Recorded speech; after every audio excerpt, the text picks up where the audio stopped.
So now we're going to talk about section 4.1, angles, radians, and actually not bears, but you get the idea. So the first thing is with an angle, we all know what angles are too, coterminal rays, right? That means that they start from the same point, head off infinitely in, these two directions, forming some sort of angle, okay? Now, please get used to some different variables for that. It's like theta or alpha or beta or gamma. These are some pretty standard, these are, Greek letters, ways of referring to those. Now, the initial side of an angle is where you start from. And so if you start from that initial side, then you end up with the terminal side. I believe that's Roman from terminus, right? As in end. So you start here. That would make this the initial side. And this would be the terminal side. That is the end. Now, it is possible to have a terminal side. Well, we'll talk about when we get to coterminal angles. If you're talking about coterminal angles, you're talking about angles that share a terminus, that is, share an end, okay? We'll discuss that in more detail. Angles are measured in a couple different ways. Degrees, there are 360 of those degrees in a circle. Blink.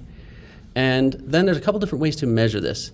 There's such a thing as called heading, which is used in navigation principally, where you have 0 degrees is north, 90 degrees is east, 180 degrees is south, and 270 degrees is west, which means if you want to think of it this way, the initial side is always going to be at 0 degrees north, and then the terminal side will be measured some clockwise, right? So this is clockwise is positive direction. So heading. So if we're talking about a, 135 degree heading, which we abbreviate with H often, right? Then we're talking about 90, we're talking about somewhere down here, okay? This is to be contrasted with direction, which is how mathematically we normally reference angles, okay? So with direction, our initial side is, and we're defining this using a coordinate system.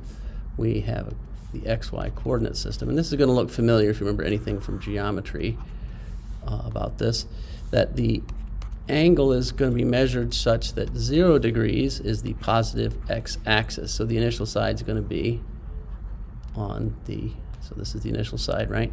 On the x-axis, and then we measure counterclockwise as positive. So this would be 90 degrees, 180 degrees, 270 degrees. This doubles as 360 degrees, right? And so on. So if you had an angle over here that was 135 degrees, right? It would be faced in a different direction, okay? As compared to a heading of 135 degrees. Now, either we'll just say the direction is going to be 135 degrees, or we'll use 135 degrees D to differentiate between that and heading. Now, coterminal angles. Coterminal angles would mean angles with the same terminus. So if I had in direction this angle here, let's say it is at 60 degrees, just for argument's sake, right? So this would be the terminal side. Are there any other angles? So this would be the initial, because we're talking about this in standard position or as a degree direction. So this is 60 degrees direction, right? Is there any sort of angle that has the same terminus? Well, we're always going to start with a standard, in this case, with the initial side here. Could we go around to 60 and then keep going around? In other words, could this red be 60 degrees plus another 360 degrees, which is a grand total of 420 degrees? The answer, of course, is yes, and we'd say that these are coterminal angles, right? These are coterminal because they end in the same spot. Now, just as likely, could we start from our initial position and go the opposite direction? Is that possible? Well, of course. Remember, positive is counterclockwise, which means that negative must be clockwise. So could I start at 60 degrees and go back? Now, how do I figure out what that is? Well, could I take 60 and subtract 360, right? from that. What do I get? I get negative 300 degrees. Well, does that make sense? Because if I go 300 degrees this way, then it would take another 60 degrees to come full circle. So a negative 300 degree direction angle would also be coterminal. In other words, this is 3 different ways of writing the same angle.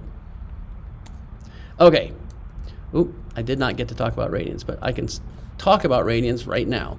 So radians are defined as an arc, radians, the measure of an angle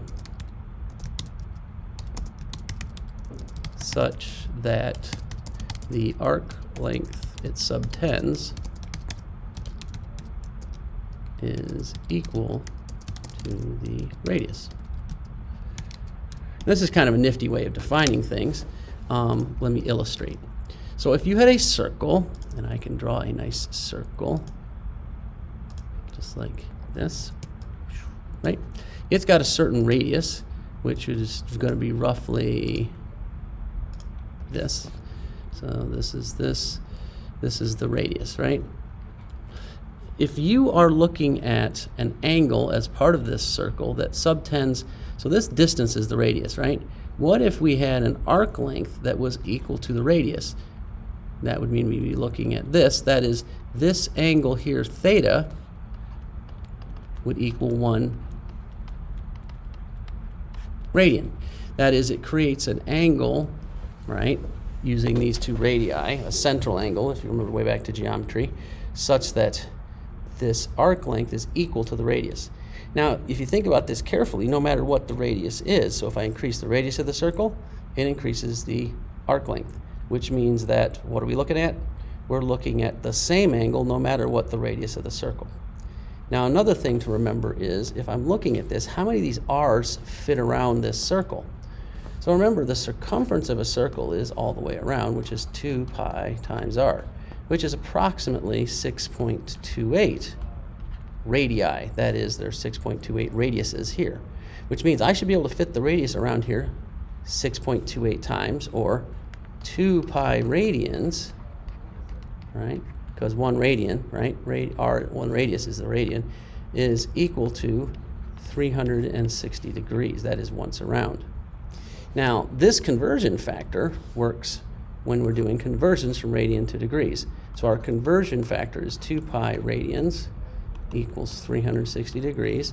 Most of the time, though, we would say that pi radians equals 180 degrees, because we can divide both sides by 2.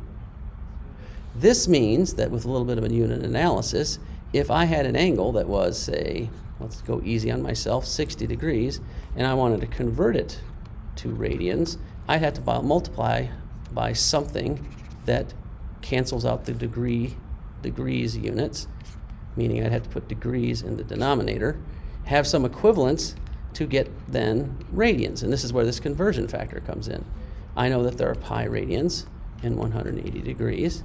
So this is a fraction, remember, degrees cancels, radians are left, right? Simple unit analysis, 60 times pi over 180. Well, 60 over 180 can be reduced.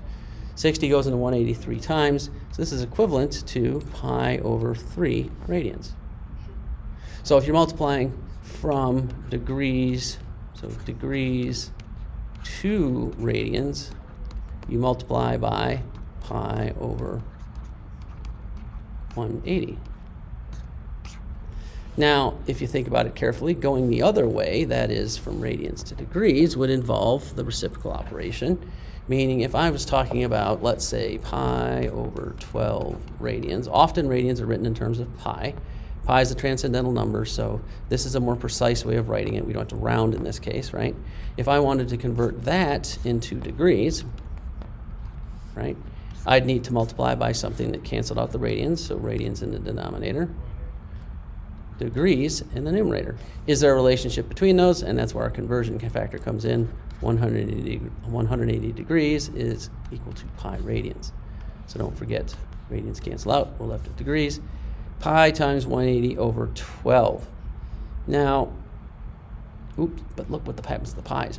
The pi's cancel out, so this is very convenient. The pi's cancel out also. boop, boop. And then we just have 180 over 12.